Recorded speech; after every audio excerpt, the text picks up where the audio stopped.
continued under Freemasonry. The French historian Henry Martin reports, quote, Bicept proposed as the end of Illuminism the abolition of property, social authority, nationality, and the return of the human race to the happy state in which it formed only a single family, without artificial needs, without useless sciences, every father being priest and magistrate. President George Washington himself was convinced that the Illuminati existed after 1785, when it was outlawed in Bavaria. He corresponded with the Reverend named G.W. Snyder, voicing his concerns about the Illuminati. This was written 13 years after the Illuminati was outlawed in Bavaria. George Washington states, quote, I have heard much of the nefarious and dangerous plans and doctrines of the Illuminati. It was not my intention to doubt that the doctrines of the Illuminati and the principles of Jacobinism had not spread in the United States. On the contrary, no one is more truly satisfied of this fact than I am. The idea that I meant to convey was that I did not believe that the lodges of Freemasons in this country had, as societies, endeavored to propagate the diabolical tenets of the first or the pernicious principles of the latter, if they are susceptible of separation, that individuals of them may have done it, or that the founder or instrument employed to found the democratic societies in the United States may have had these objects and actually had the separation of people from their government in view, is too evident to be questioned. From President Washington, we learned that he believed the Illuminati was nefarious and dangerous. He had little doubt about the Illuminati spreading to America by 1798. He was truly satisfied, or in other words, convinced of this fact. He thought it was too early for whole Masonic lodges to be striving for Illuminati objectives, but he did believe individuals within American lodges were certainly doing so. He believed the founder or instrument used to found the democratic societies in the USA may have had Illuminati objectives in mind, and that they had the separation of the people from their government in view. According to Washington, these things are too evident to be questioned. That same year, the president of Yale University, Timothy Dwight IV, spoke out against the Illuminati. Quote, the great and good ends proposed by the Illuminati as the ultimate objects of their union are the overthrow of religion, government, and human society, civil and domestic. Joseph Willard, the president of Harvard University, said in a speech in New Hampshire, quote, there is sufficient evidence that a number of societies of the Illuminati have been established in this land of gospel light and civil liberty, which were first organized from the Grand Society in France. They are doubtless secretly striving to undermine all our ancient institutions, civil and sacred. These societies are closely leagued with those of the same order in Europe. They have all the same objects in view. The enemies of all order are seeking our ruin. Should infidelity generally prevail, our independence would fall, of course. Our republican government would be annihilated. Speaking on this new Freemasonry that was infiltrated by Illuminati elitist doctrines, John Quincy Adams, the 6th President of the United States, remarked, quote, I do conscientiously and sincerely believe that the order of Freemasonry, if not the greatest, is one of the greatest moral and political evils. Because this Illuminati doctrine of globalization and societal reform was fused into Freemasonry, later prominent Masons started voicing their anticipation of a new world order, one world system.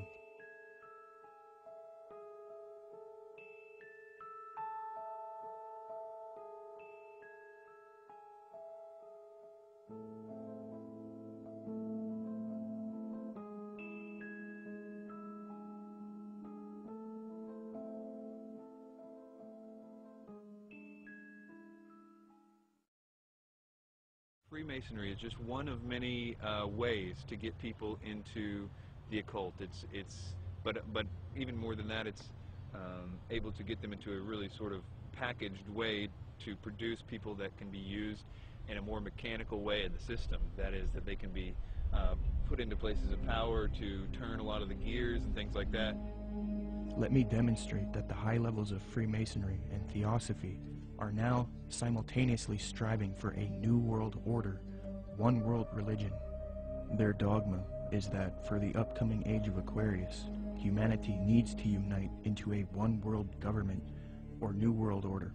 The former Supreme Grand Master of the Fraternity of the Rosy Cross, or FRC, Reuben Swinburne-Clymer, wrote in his work Ancient Mystic Oriental Freemasonry, quote, Mystic Masonry is not only the key to the religion taught to all men in all ages from the very beginning of conscious life up to the present, but it holds the keys to these religious and is, in fact, the very repository of religion itself.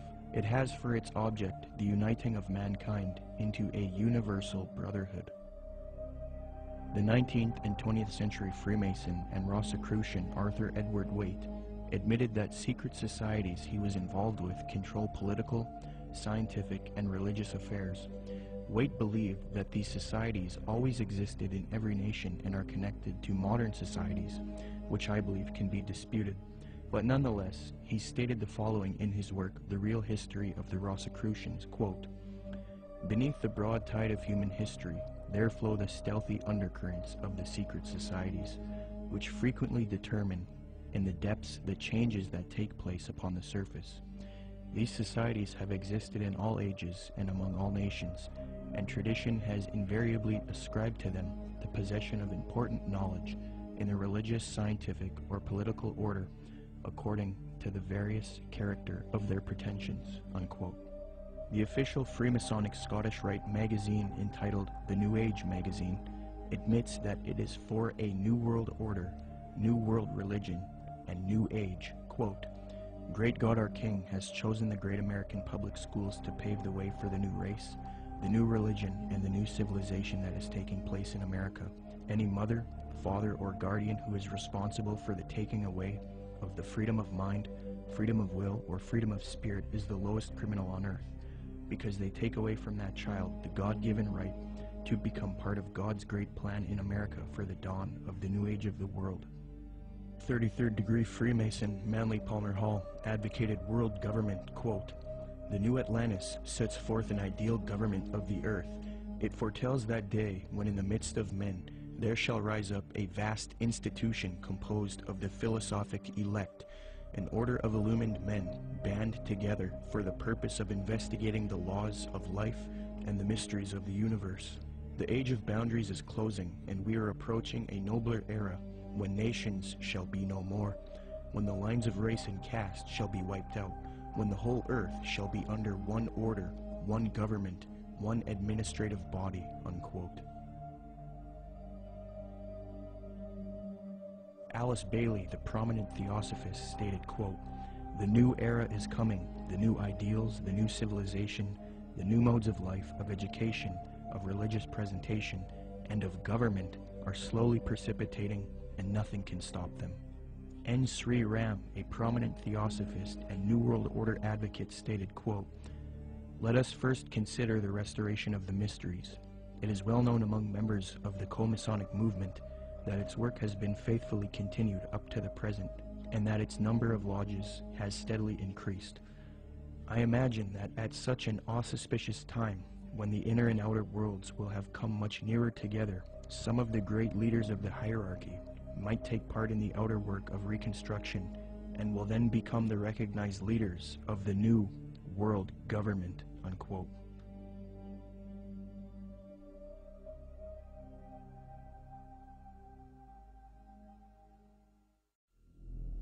This was written by Manly P. Hall. Manly P. Hall was both a Grand Master within Freemasonry, and he was a Grand Master in the Illuminati. And he says, "All of sincere heart will find consolation in the conviction that powers beyond and above human corruption continue to administer the destiny of the globe. It would be a mistake to confuse the governing bodies with the various sects which pretend to authority but give no indication or proof that they can manage efficiently even their own affairs." Now, Manly P. Hall knows who he's referring to here because he's part of that secret body. But of course, he speaks positively of it. The Zeitgeist films and movement have more ties to Theosophy and Freemasonry. At just 2 minutes into the second Zeitgeist film, Zeitgeist Addendum, a lecture of a man by the name of Jiddu Krishnamurti is played. Jiddu spent much of his childhood in southern India. Jiddu's father was a member of the Theosophical Society in southern India. When Jiddu was a boy, he was discovered by the Theosophist C.W. Ledbetter. Ledbetter was a man who was brought up on charges of immoral behavior with young boys, yet he still had a close relationship with the president of Theosophy, Annie Besant. Ledbetter and Besant would adopt Jiddu and take him to England. They raised him and brainwashed him into the Theosophic esoteric teachings. They were convinced that he was their return of the Christ and that he would lead humanity into the age of Aquarius as the world teacher for the New Age. Jiddu thought he was the Christ for many years due to being brainwashed, and he would give lectures speaking with authority on esoteric and occult matters. However, Jiddu became reluctant and after many years decided not to be the Christ of Theosophy. He was a false Christ, and he later departed from Theosophy. He did retain connection with Theosophists and devoted the later part of his life to giving lectures on New Age spirituality. He authored many books on the subject as well. The fact that Zeitgeist would include this man in their film, knowing his deep connection with Theosophy, should demonstrate to everyone the New Age esoteric nature of the Zeitgeist films and movement.